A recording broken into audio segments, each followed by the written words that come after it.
What is up, everyone? Welcome back to another day in the vlog, another juicy vlog. We got some juicy snakes we're gonna be looking at. My friend Bekah, I should say. A lot of Becks, Beckies, Becks. I just said that twice. Anyways, we're gonna go inside and see the snakes. So I'm Bekah, Serpens Reptiles. Just gonna show you some snakes today. Talk a little bit about what some care requirements are and stuff like that. My wife and I got into breeding about 3 years ago now.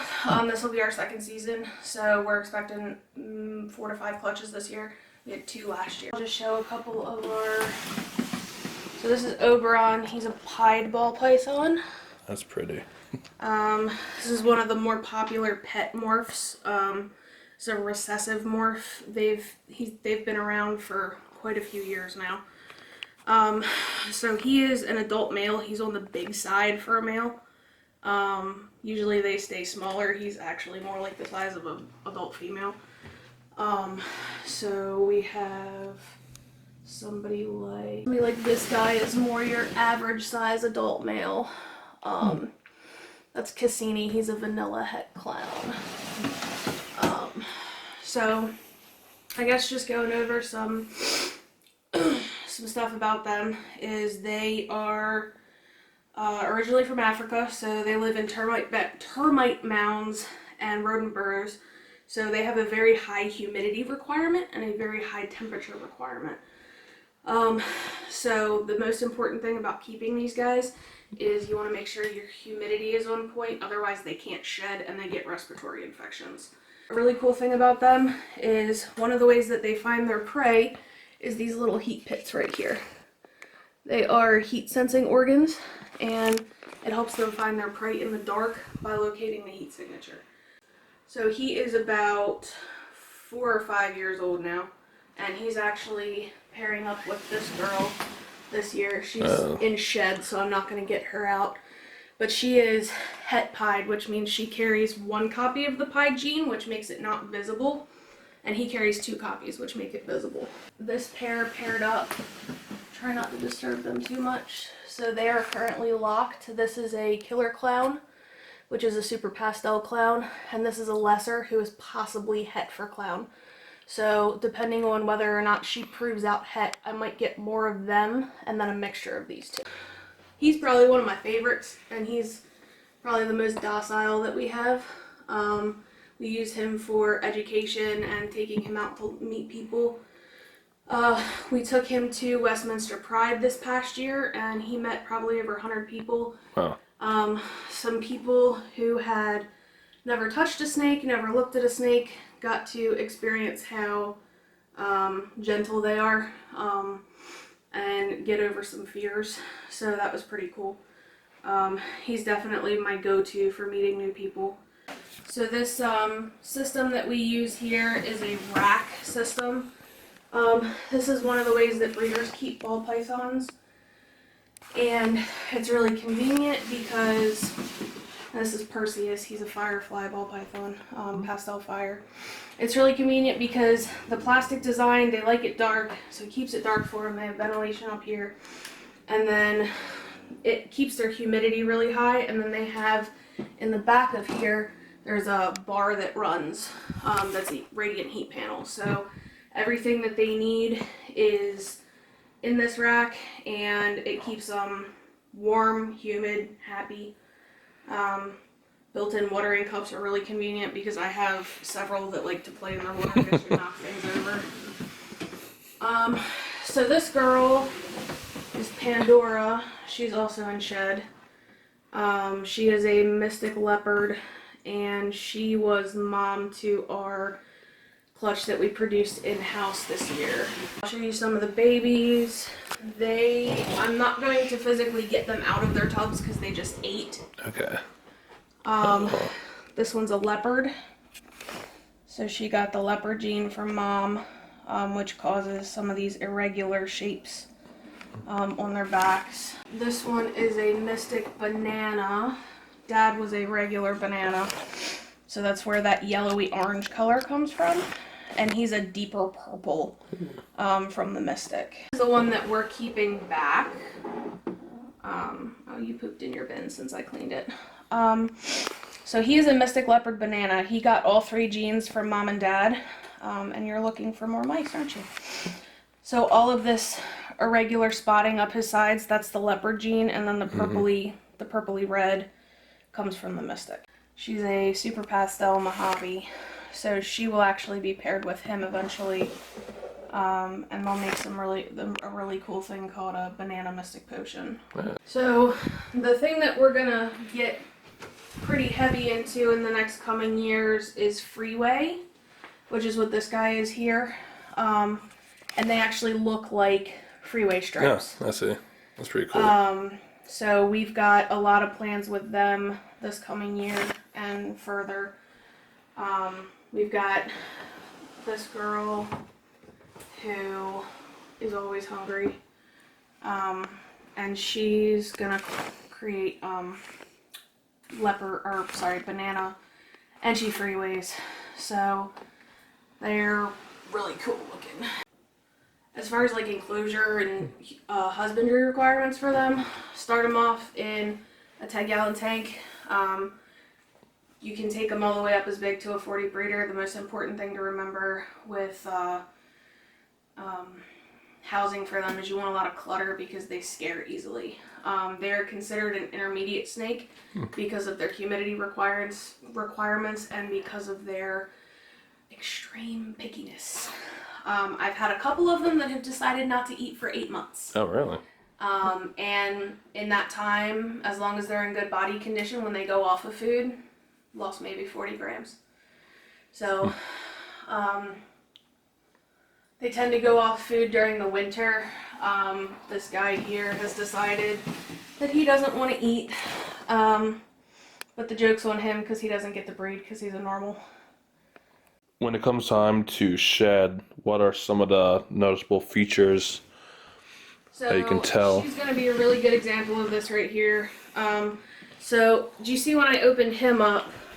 He is real bright in color.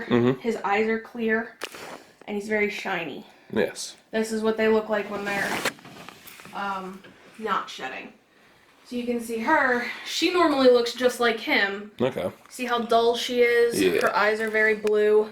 You don't want to mess with them at this time because their vision is really bad. Okay. So it startles them and they're more likely to bite just because they're scared. So they go through this phase, which is called blue, and then they start clearing up, and then they shed. It starts from their nose, and then they kind of crawl out of it. It goes inside out, and they crawl out of it. Oh, cool. They shed more frequently when they're babies. The babies are shedding as they're growing. So once they get to be adults, they'll shed maybe every couple of months, just to replace the skin on the scales. Excuse me. But as they're babies, they have to grow. They have to shed as they grow because they're outgrowing their skin. The banana edge yellow belly is shedding about once a month at this point because she's growing so fast. It's like when it comes to, the different names of them, like banana and all, what can you say about those? Like a basic naming? There's some pretty crazy names for them. Yeah. Bananas are pretty cool because they're that bright yellowy color like a banana. And she's starting to get them, little spots here and here. Okay. As they get older, they get spots. Okay. Like a ripening banana. Mm-hmm. Oh, cool. So some people get really creative with what they name them. Whoever discovers and proves out the morph is the one that gets to name it. So you have some names that make a lot of sense, like her. And then you have this girl, who is a GHI. And GHI stands for gotta have it. It's one of the darker genes. All this darkness in here is what makes this morph different. The super form of this gene, which is when you breed 2 of these together, is a very, very dark snake. Oh. Piebaldism is a gene that is in a lot of different animals. You can have piebald snakes, piebald deer, piebald deer are really cool looking, piebald peacocks. Oh. So that's kind of where that came from. And then this guy, these guys are paired up too, but they're not locked. This is an albino. The albinos of most snakes are yellow and white, because they lack melanin. And this darker one is a het albino, so she carries one copy of the gene. So together they'll make about half and half albinos. Are there any snakes that you want to get, and is there any restrictions on snakes you're allowed to have? So as far as stuff that I want to get, I had more species than ball pythons. I've gotten out of most of them just because these guys take up so much of my time. As far as in the future, I'd really like to get a hognose. They're adorable, but they're spicy. They have quite the temperament on them unless they're handled a lot. My wife wants to get a red tail boa. They get to be about 7 to 10 feet long. Oh, nice. But I told her not while we're living in an apartment. She had them growing up. My wife actually grew up with an 18-foot Burmese python. Oh, that's awesome. Wow. So I definitely don't want anything that big. Most people say the general rule of thumb for handling a snake is you need one person per 5 feet of snake. Okay. And, you know, when you got a berm that's over 15 feet long, technically you need 3 people to wrangle it. And that's just me and her. So, I don't want anything that big, at least not anytime soon. As far as stuff that you can and cannot have, in the state of Maryland, constrictors are fine. These guys are legal. Even the big constrictors like Burm's retics and African rocks are legal. Anacondas are legal. The biggest thing that you cannot have in the state of Maryland is venomous. Okay. You can only have venomous with a special permit, and you have to have a really good reason to have that permit. Okay, that makes sense. Now, if you go up to Pennsylvania, they sell gaboon vipers at reptile shows. Oh, really? You walk in with $300, you walk out with one. Wow. So, very different laws. You're not allowed to have crocodilians in Maryland, which, again, you can in Pennsylvania. Okay. But most of the constrictors, which is what these guys are fine. They're restrictive on some types of colubrids, which are your corn snakes, king snakes, stuff like that. Captive bred ones are largely fine. Okay. I've not heard of any issues with captive bred ones, but they do have very strict laws about taking them from the wild because they're native to this area. But as far as like these guys come from Africa. Okay. But everything I have is captive bred. Pretty much most of the hobby works with captive bred. They do still import some from Africa. That's where they find the new genes. Okay. But unless you're actively looking for a new gene, it's much easier to work with these guys because they eat better, they are more handleable, and you don't have to worry about issues like diseases that they can have from the wild. So, what's their typical diet, or what you would feed them? So in captivity, they eat mostly called Norway rats, but it's your typical fancy rat. Okay. The size depends on how big they are. These guys are eating rat pups right now. You typically want the prey item to be as big around as the thickest part of the snake. Oh, okay. So these guys are eating rat pups. She's on weans. And then these bigger snakes like this, they eat smalls, which are about like that big. Then you have mice, which mice are a problem for two reasons. One, they are not enough nutrients. They don't have the protein, fat, calcium content that they need to grow. The other issue is that once you feed mice for a while, they tend to get stuck on mice. Okay. Because they're kind of like snake crack. So it's like eating junk food as opposed to eating, a healthy meal. Yeah. This guy, when I first got him, he was my first snake. I didn't have access to anything but mice when I got him because I was living up in Westminster. And the pet store up there, didn't sell juvenile rats. They didn't have pups. They didn't have weans. So he is unfortunately stuck on mice. I've tried everything I can think of to get him off of mice, and he won't eat anything but mice. We bred African soft-furred rats for a while, which are their like natural prey item in the wild.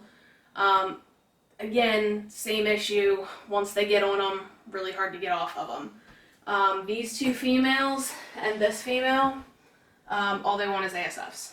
So I have a guy, thankfully, that lives in Elk Ridge that breeds mice, rats, and ASFs. Oh, cool. So I don't have to stress to get that. But depending on where you are, ASFs are very hard to get, or they're illegal. They're illegal in, I think, 6 or 7 different states. I mean, as close as Virginia. You're not allowed to have them. So I definitely would recommend, if you get one, get them on rats as soon as possible and stick with rats. Because it makes your life a lot easier. You can do frozen thawed, or you can do live. We do live out of convenience. The two biggest things to remember with each of those is if you're feeding frozen thawed, you have to make sure the rodent is completely defrosted all the way through. Do not put the rodent in the microwave. I've known people that have done that, and it does not end well. It usually ends in a large mess. So hot water, thaw them completely out, and then I blow dry the head to make it hot, to give them something easier to track, because they see with heat.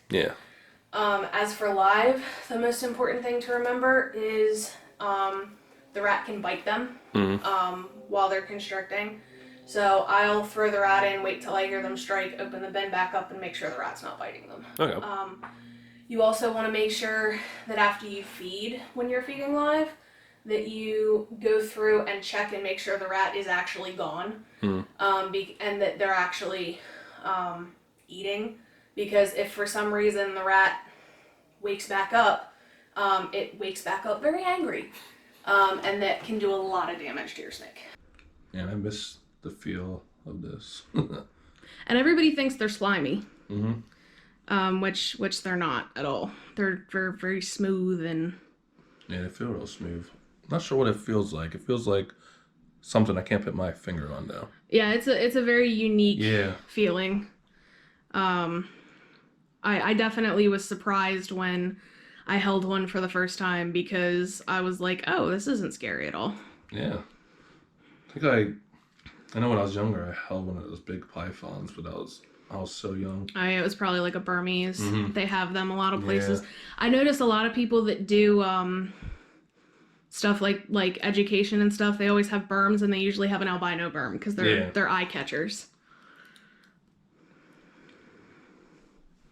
Well.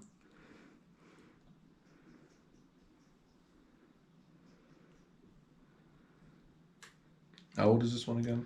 He's 4 or 5. We got him in 2017, and he was a sub-adult at that point.